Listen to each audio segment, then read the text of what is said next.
The metallic clink of $5 worth of coins rattling inside a plastic pig was the sound of my breaking point. Christmas morning, my sister got a brand new $80,000 Tesla with a shiny red bow. Me, I got a $5 piggy bank. That was the moment something inside me snapped. My name is Clinton. I'm 29 years old, a hard-working civil engineer, and for as long as I can remember, I've been the responsible son. The one who always fixed things, helped out, and kept quiet whenever my parents showed favoritism. But this time, they pushed me too far. The morning had started like any other Christmas in the Henderson household. Mom bustling around the kitchen, the smell of cinnamon rolls wafting through our childhood home, Dad adjusting his reading glasses as he sorted through presents under the tree. My sister Rebecca bounced down the stairs at 26, still acting like she was 16, her blonde hair perfectly curled despite having just woken up. Everything seemed normal until Dad cleared his throat with that particular authority he reserved for big announcements. "Before we open presents," he said, glancing meaningfully at Mom, "we have something special for Rebecca." I should have known then. The way they exchanged looks, the barely contained excitement in Mom's voice as she ushered us all outside. Rebecca squealed before we even made it to the driveway, her hands flying to her mouth as she spotted the gleaming white Tesla Model S parked where Dad's old pickup usually sat. A massive red bow adorned the hood, and I swear the morning sun hit it just right to make the whole thing look like something out of a luxury car commercial. "Oh my God, oh my God, oh it's my God!" Rebecca shrieked, launching herself at our parents. "You didn't. You actually didn't." But they had. Mom was crying happy tears, Dad was grinning like he'd just won the lottery, and there I stood in my flannel pajamas, watching my little sister get handed the keys to a car worth more than most people's annual salary. The neighbors had come out to see what the commotion was about. Mrs. Patterson from next door was taking pictures. Even old Mr. Jameson was nodding approvingly from his porch. "We're so proud of you, sweetheart," Mom cooed, stroking Rebecca's hair. "Finishing your master's degree, getting that promotion at the marketing firm. You deserve this." Rebecca deserved this? Rebecca, who had coasted through college on our parents' dime while I worked 2 jobs to pay my own way through engineering school? Rebecca, who still called Dad crying about her credit card bills at least once a month? Rebecca, who had never changed her own oil, much less understood the first thing about automotive engineering? I watched as my sister posed for selfies with her new car, her manicured nails gleaming against the white paint job. The Tesla was beautiful, I had to admit. State-of-the-art technology, zero emissions, autopilot capabilities. As an engineer, I could appreciate the craftsmanship. As the forgotten son, I could only stare. "Clinton, honey, come take some pictures with your sister," Mom called, waving me over. I forced a smile and walked over, slipping my arm around Rebecca's shoulders as she beamed at Dad's phone camera. Click, click, click. Evidence of this moment preserved forever. The golden child and her consolation prize of a brother, standing next to her Christmas miracle. We eventually made it back inside, where the rest of the presents waited under the tree. Rebecca got a new MacBook Pro, a designer purse that cost more than my monthly rent, and jewelry that sparkled under the Christmas lights. I got practical things. A new toolbox, work boots, a subscription to an engineering magazine. And then, saved for last with a little flourish from Mom, the plastic piggy bank. "We thought you might like to start saving up for something special," she said with a wink. $5. $5 bills that crinkled when I shook the pink plastic pig. Rebecca got $80,000 worth of luxury vehicle and I got lunch money. The symbolism wasn't lost on me. The responsible son gets the piggy bank because he's good with money. The favorite daughter gets the Tesla because she's worth the investment. I held that piggy bank in my hands and felt something fundamental shift inside my chest. 29 years of being the good son, the reliable one, the one who never complained. 29 years of watching Rebecca get everything handed to her while I worked for every scrap. The breaking point had been reached, and I could almost hear the snap echoing in my skull. "Thank you," I managed to say, my voice steady despite the storm brewing inside. "It's perfect." The day dragged on with its usual Christmas traditions. Rebecca FaceTimed her friends to show off the Tesla. Dad explained the features to anyone who would listen, pride evident in every word. Mom made her famous Christmas dinner, and we all sat around the table pretending this was just another normal family holiday. But I was planning. You see, what my dear family didn't know was that I had been the one to handle the car purchase. 3 months ago, Dad had asked me to help with the paperwork because his credit score had taken a hit after some bad investments. Just temporarily, he'd said. Put it in your name for now and we'll transfer it over later. My credit was excellent, my income steady, and I was always willing to help family. The Tesla was registered under my name. Financed with my credit. My signature on every piece of documentation. Legally, morally, and in every way that mattered to the Department of Motor Vehicles, that car belonged to me. And as I sat there watching Rebecca post Instagram stories about her Christmas miracle, I realized my parents had never intended to transfer ownership. They just assumed I'd go along with it like I always did. Well, not this time.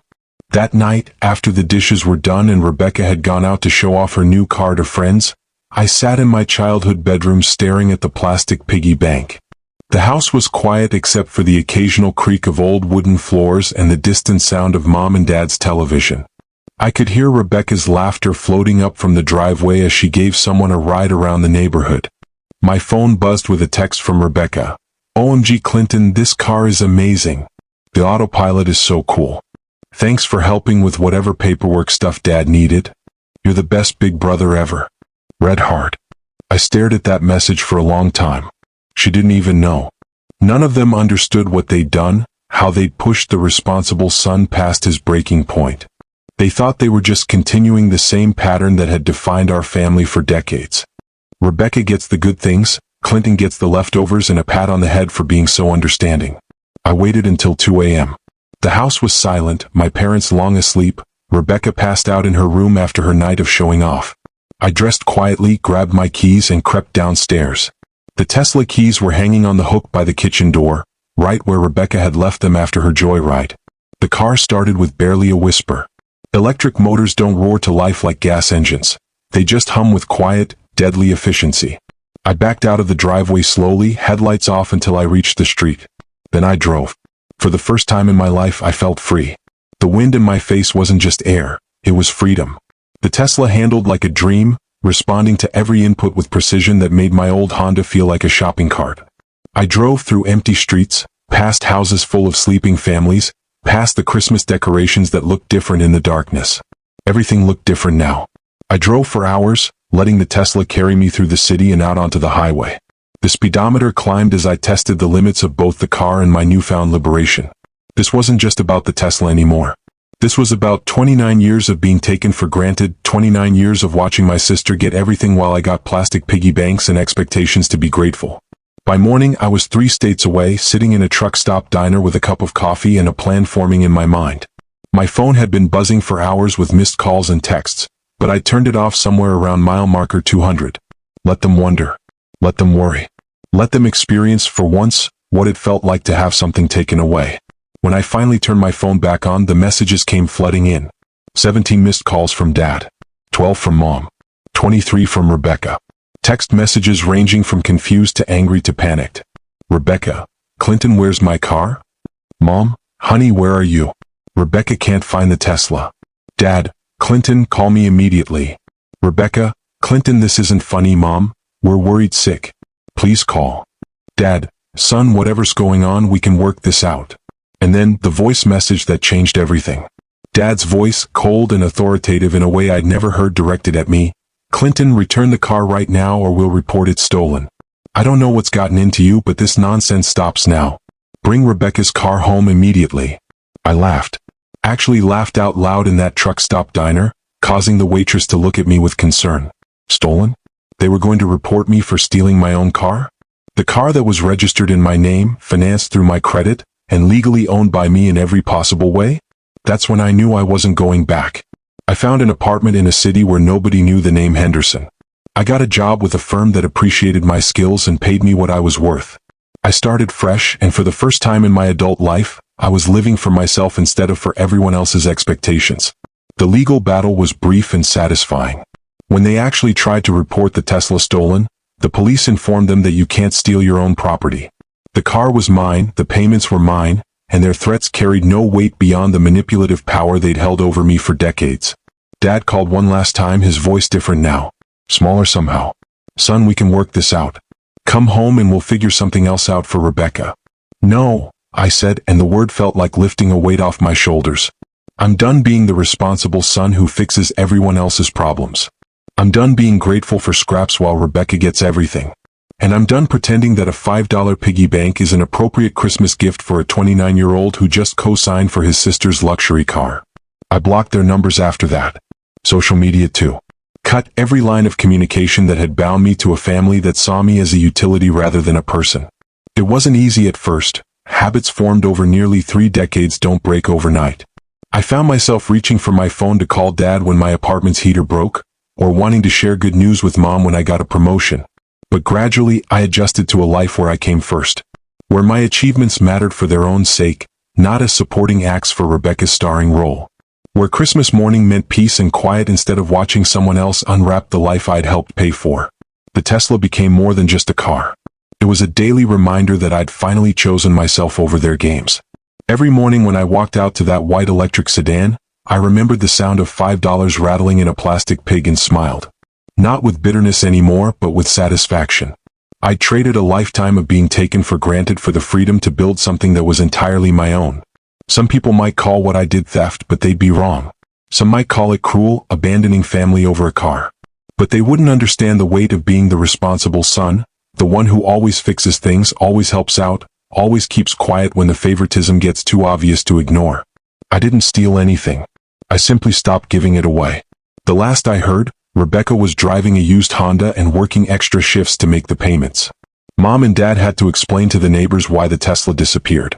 The family Christmas photos from that year probably tell an interesting story, with one son conspicuously absent and one daughter learning what it means to work for what you want. As for me, I'm writing this from my home office, looking out at my Tesla parked in my driveway. Next to it sits a motorcycle I bought with my last bonus. Next month, I'm thinking about getting a boat. Not because I need these things, but because I can. Because I'm finally living a life where the responsible son gets more than plastic piggy banks and expectations. I've built something here. A career that challenges me, friendships that value me, and a life that's entirely my own construction. No more playing supporting character in Rebecca's story. No more smiling gratefully while getting table scraps from my parents' affection. The breaking point, it turned out, wasn't just about the Tesla or the piggy bank. It was about recognizing that love shouldn't come with the expectation that you'll always be the one who sacrifices, always be the one who understands, always be the one who keeps quiet when fairness goes out the window. Sometimes the most responsible thing you can do is walk away from people who mistake your reliability for weakness. Sometimes choosing yourself isn't selfish, it's survival. So let me ask you, if your family gave your sibling an $80,000 Tesla and handed you a $5 piggy bank, what would you have done? Would you have stayed, smiling and grateful, playing the same role you'd always played? Or would you have done what I did, and finally driven away from a life that was never really yours to begin with? Because I can tell you this, that Tesla runs beautifully, but nothing runs quite as smooth as a life lived on your own terms. And every morning when I start that engine, I hear something much better than the rattle of $5 in a plastic pig. I hear the sound of freedom, and it's exactly as sweet as I always imagined it would be. The responsible son finally got what he deserved. It just took him 29 years to realize he'd have to take it for himself. Retry. Continue. Edit. The first year was the hardest, not because I regretted my decision, but because breaking a lifetime of conditioning takes time. I'd catch myself automatically saying sorry to store clerks when they made mistakes. I'd hesitate before buying anything that wasn't strictly necessary, still hearing Mom's voice reminding me to be practical, Clinton. The Tesla sat in my apartment complex parking lot like a beautiful white elephant, and some nights I'd just sit in it, running my hands over the leather seats and reminding myself that this was real, that I'd actually done it. The job market in my new city was better than I'd expected. Civil engineering firms were hungry for experienced professionals, and my resume spoke for itself. Within 6 months, I'd landed a position with Morrison & Associates, a mid-sized firm that specialized in sustainable infrastructure projects. The irony wasn't lost on me. After years of being told to be practical and responsible, I was finally getting paid well to design practical, responsible solutions to real problems. My new boss, Sarah Morrison, was a no-nonsense woman in her 50s who'd built her company from the ground up. During my interview, she'd looked over my portfolio and nodded approvingly. "We need someone who understands that engineering isn't just about making things work," she'd said. "It's about making them work better than anyone thought possible." I threw myself into the work with an enthusiasm that surprised even me. Without the constant drain of family obligations and emotional management, I had energy I'd forgotten I possessed. I stayed late not because I had to, but because I wanted to see projects through to completion. I volunteered for the challenging assignments that other engineers avoided. For the first time in my career, I was working for myself, not to maintain some image of being the reliable family member. The breakthrough came 8 months after I'd left home. We were bidding on a major highway expansion project, and I developed an innovative approach to minimizing environmental impact while reducing construction costs. The client loved it. We got the contract, worth $12 million, and Sarah called me into her office the day the deal was finalized. "Clinton," she said, leaning back in her chair, "that was exceptional work. How would you feel about leading your own team?" Leading my own team. The words hit me like a physical force.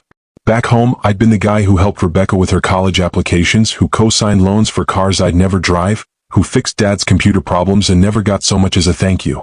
Here, I was being offered actual responsibility that came with actual rewards. "I'd love that," I said, and meant it completely. The promotion came with a significant raise in my own office overlooking the city. I bought real furniture to replace the second-hand pieces I'd been making do with. I joined a gym, started taking cooking classes, bought clothes that actually fit properly instead of whatever was cheapest. Small things, but they added up to something larger. A life that reflected who I was rather than who everyone else needed me to be. It was around this time that I started getting the letters. The first one arrived on a Tuesday, mixed in with bills and junk mail. My mother's handwriting on a cream-colored envelope, my new address written in her careful script. For a moment, just holding it, I was 8 years old again, getting birthday cards with $20 bills tucked inside. Then I remembered the piggy bank and the feeling passed. The letter was 3 pages long, filled with updates about neighbors and relatives, carefully avoiding any mention of the Tesla or why I'd left. She closed with, "We miss you, honey. The house feels empty without our Clinton fixing everything that breaks. Love, Mom. Piss, Rebecca asks about you all the time." I read it twice, then put it in a drawer. 3 days later, I threw it away. The second letter came a month later, this one from Dad. Shorter, more direct. Business was good, he was thinking about retiring, they'd love to have me visit for Thanksgiving. No mention of the car, no acknowledgement of what had happened. Just an assumption that enough time had passed for everything to go back to normal. Rebecca's letter arrived 2 weeks after Dad's, and it was different. Angry. Accusatory in a way the others hadn't been. She called me selfish. Said I'd abandoned the family over some stupid misunderstanding. That Mom cried every time someone mentioned my name. That they'd had to return the MacBook and the jewelry because money was tight after the Tesla situation. "You got what you wanted," she wrote. "Are you happy now? Was it worth destroying our family?" I set that letter aside and didn't throw it away immediately. Instead, I carried it around for days, reading it on lunch breaks, studying the words she'd chosen. She genuinely didn't understand. In Rebecca's world, I had stolen her car and disappeared out of spite. The idea that the car was legally mine, that their treatment of me had been problematic, that years of favoritism had finally reached a breaking point, none of that registered. I was the villain in her story, the jealous brother who couldn't stand to see her succeed. That's when I realized I'd made the right choice. They weren't missing me, they were missing what I did for them. The Clinton who fixed things, who co-signed loans, who smiled and said thank you when handed $5 piggy banks. They wanted that version of me back, not the actual person I was becoming. I threw Rebecca's letter away and changed my address with the post office so they couldn't send more. Winter in my new city was brutal but beautiful. The Tesla handled the snow better than my old Honda ever had, the all-wheel drive system adapting automatically to road conditions. I found myself appreciating the engineering in a way I never could have when it was just Rebecca's car. The regenerative braking system, the battery management, the way the vehicle's computer systems communicated with each other, it was elegant in its complexity. I started dating that spring. Jennifer was a project manager at a competing firm, someone I met at an industry conference. She was smart, funny, and had no patience for people who didn't know their own worth. Our first real conversation was about the ethics of sustainable design, and she challenged every assumption I made in the most delightful way. "You're too careful," she told me after our third date. "It's like you're afraid someone's going to take your opinions away from you." She wasn't wrong. Decades of having my thoughts and feelings dismissed by my family had left me cautious about expressing them to anyone else. But Jennifer created space for me to be direct, even argumentative, without punishment. With her, I could disagree about restaurant choices or movie preferences without worrying that I was being difficult or ungrateful. We were together 8 months when she asked about my family. "You never mention them," she said over dinner at a Thai restaurant we'd become regulars at. "Are you close?" I told her everything. The favoritism, the Tesla, the piggy bank, the letters I'd stopped reading. She listened without interrupting, her expression shifting from curiosity to understanding to something that might have been anger on my behalf. "Jesus, Clinton," she said when I finished, "that's not a family. That's a support system for one person with everyone else as unpaid staff." Hearing someone else name what I'd experienced was liberating in a way I hadn't expected. For so long, I'd wondered if I was overreacting, if maybe I really was just jealous or petty. But Jennifer saw it clearly, a pattern of emotional manipulation disguised as family loyalty. "Do you miss them?" she asked. I considered the question carefully. "I miss the idea of them," I said finally. "I miss having a family that I thought cared about me. But the people they actually are? The ones who gave my sister a Tesla and me a piggy bank? No, I don't miss them at all." That conversation marked another turning point. I stopped checking my blocked messages to see if they'd tried to contact me. I stopped wondering what they thought about my absence from family gatherings. I stopped carrying the weight of being the responsible son who'd let everyone down by finally putting himself first. The second Christmas was easier than the first. Jennifer and I spent it together, cooking an elaborate meal neither of us knew how to make properly and laughing at our mistakes. No presents worth more than a car payment. No carefully managed emotions or forced gratitude. Just two people who chose to be together because they enjoyed each other's company. That's when I understood what I'd really gained by driving away that night. Not just a Tesla, though the car remained a perfect daily reminder of my choice. I'd gained the right to authentic relationships. The right to be valued for who I was rather than what I provided. The right to receive gifts that reflected actual thought and care rather than symbolic gestures designed to maintain hierarchy. By the third year, I'd been promoted again. Morrison & Associates was expanding, and Sarah had recommended me to head up the new branch office they were opening across the state. It meant another move, another fresh start, but this time it felt like advancement rather than escape. "You've become someone different here," Sarah told me during my exit interview. "When you started, you seemed like you were waiting for permission to be good at your job. Now you just are good at it." She was right. The Clinton who'd left home with nothing but a Tesla and wounded pride had evolved into someone who took up appropriate space in the world. I'd learned to negotiate my salary, to delegate tasks without feeling guilty, to accept compliments without immediately deflecting them. Small changes that added up to a completely different life. The new office came with new challenges and new opportunities. I hired my own team, including a young engineer fresh out of college who reminded me of myself at that age. Talented but uncertain, eager to please but afraid to ask for what he was worth. I made sure his first performance review included not just feedback on his technical skills, but encouragement to advocate for himself. "Don't make the mistake I made," I told him. "Don't wait for other people to recognize your value. Know what you're worth and make sure everyone else knows it too." It was advice I wished someone had given me at 22, before I'd spent nearly a decade being the responsible son who fixed everyone else's problems while his own needs went unmet. The Tesla finally broke down in year 4. Not dramatically, electric vehicles don't typically die in clouds of smoke and grinding metal, but the battery started losing capacity and the repair costs exceeded the car's remaining value. I could have fixed it myself or found a cheaper solution, but instead I did something the old Clinton never would have done. I traded it in for a newer model. The Tesla Model S Plaid that replaced it was faster, more advanced, and cost significantly more than the original. I bought it with cash, using money I'd saved from not supporting anyone but myself. As I signed the paperwork, the salesperson commented on how rare it was to see someone buy such an expensive car without any financing. "I've been saving up," I told him, which was true in more ways than one. Jennifer and I got engaged that fall. She proposed to me actually, which seemed fitting for a relationship built on defying conventional expectations. We were hiking in the mountains when she stopped at an overlook, pulled out a ring, and asked if I wanted to build something permanent together. "With you," I said, taking the ring and examining the simple, elegant design. "Always." We married the following spring in a ceremony that reflected who we actually were rather than what anyone else expected. Small, personal, focused on the commitment we were making to each other rather than performing family harmony for the cameras. My parents weren't there, obviously. Neither was Rebecca. But Jennifer's family embraced me completely, and I finally understood what it felt like to be welcomed without conditions. The wedding photos show a man I sometimes don't recognize as myself.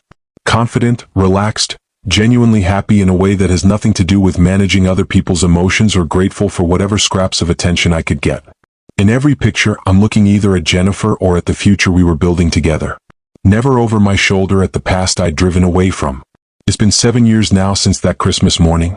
7 years since I chose a Tesla over a family that saw me as a supporting character in someone else's story. I run my own engineering firm now, with Jennifer as my business partner and a team of 15 people who know they're valued for their contributions rather than their willingness to accept whatever's offered. We built a house last year, designed it ourselves with sustainable materials and efficient systems that would have impressed the old Clinton and thrilled the new one. Solar panels on the roof, electric car charging station in the garage, smart home systems that actually make life easier rather than just more complicated. It's the kind of house the responsible son might have dreamed of but never thought he deserved. The piggy bank sits on my desk at work now, not as a reminder of humiliation but as a symbol of transformation. Inside, instead of 5 crumpled dollar bills, there's a small key, the key to my first Tesla, the one that started everything. Employees sometimes ask about it, and I tell them the story when they seem ready to hear it. Sometimes, I explain, the most responsible thing you can do is stop being responsible for other people's bad behavior. I've heard through mutual acquaintances that my parents divorced 2 years ago. Apparently, without me around to manage the practical aspects of their lives, they discovered they didn't actually like each other very much. Rebecca is married now, to someone who makes good money and doesn't mind her expensive tastes. She drives a BMW, I'm told, though she had to finance it herself. Do I ever wonder what would have happened if I just accepted the piggy bank and moved on? If I'd continued being the son who fixed things and asked for nothing in return? Sometimes, late at night when the house is quiet and Jennifer is asleep beside me, I think about that parallel life. The Clinton who stayed, who swallowed his hurt and continued enabling a system that diminished him. In that other life, I'm probably still single, still living in an apartment that's good enough, still driving a used car and feeling grateful when anyone acknowledges my existence. Still getting Christmas gifts that cost less than dinner and pretending it's thoughtful. Still watching other people live the lives I helped make possible while settling for whatever's left over. But in this life, the one I chose when I drove away at 2 a.m. with nothing but a Tesla and a newfound sense of self-worth, I'm building something that belongs entirely to me. Not just the business or the house or the marriage, but the identity of someone who knows his own value and won't accept less than he deserves. The responsible son finally learned the most important lesson of all. Sometimes the only way to save yourself is to stop saving everyone else. And every morning when I walk out to whatever car I'm driving that day, currently a Tesla Model X because Jennifer and I are thinking about kids and wanted something more practical, I remember the sound of $5 rattling in a plastic pig and smile. Not with bitterness, but with gratitude for the moment that finally set me free. The breaking point, it turns out, was also the starting point. And I wouldn't change a single mile of the journey that began that Christmas morning when something inside me finally, irrevocably snapped.